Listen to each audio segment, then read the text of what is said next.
Pierre Ménès était l'invité de Sacha Elbaz, ancien chroniqueur de Cyril Hanouna, sur le thème « Touche pas à mon poste » dans l'émission YouTube La Base ce dimanche 6 juillet. Au cours de l'entretien, le journaliste sportif a été interrogé sur les accusations portées contre lui ces dernières années. Condamné à 2 mois de prison avec sursis en 2023, il a également choqué le public en embrassant la journaliste Francesca Antoniotti dans Tout pour le sport, une série d'événements remontant à 2016 et reconstituée 5 ans plus tard.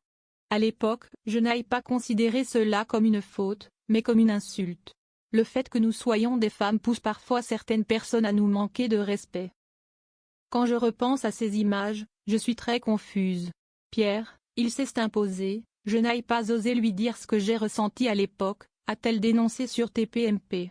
Dans le documentaire Je ne suis pas une pute, je suis une journaliste, il était accusé d'avoir embrassé de force la journaliste et présentatrice du Canal Football Club, Isabelle Moreau, et d'avoir tiré la jupe de Marie Portolano.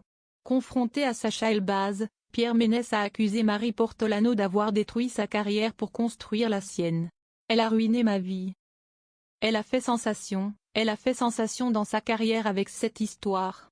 J'ai porté plainte pour diffamation contre elle, a-t-il déclaré, avant de confirmer qu'il pensait que la présentatrice avait menti juste pour devenir plus célèbre. Oui, je pense.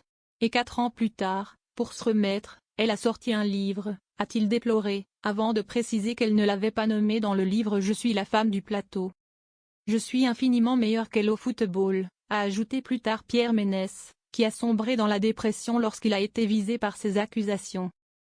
Marie Portolano lui a répondu sur Infrarouge sur France 2, je pense qu'il n'a pas lu le livre. Parce que s'il l'avait lu, il se serait rendu compte que j'ai passé tout le livre à le défendre. Boycott de Pierre Ménès. Je suis devenue une victime de la peste. Je suis devenue un paria dans le milieu.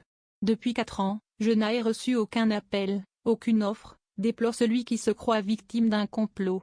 Il admet que les images de lui embrassant Francesca Antoniotti étaient stupides, mais insiste sur le fait qu'à l'époque, tout s'est déroulé comme sur des roulettes, comme une lettre à la poste. Enfin, il confirme ne pas se souvenir d'avoir soulevé la jupe de Marie Portolano. J'ai été surpris, car ça ne me ressemble pas. Même pour m'amuser, je n'ai jamais soulevé la jupe de ma femme. Mais raconter une blague salace sur une femme, oui, ça me ressemble. Je la racontais aux garçons, aux filles, je ne fais pas de différence. Aujourd'hui, je ne raconte plus ces blagues salaces, car j'ai payé un peu d'argent pour apprendre.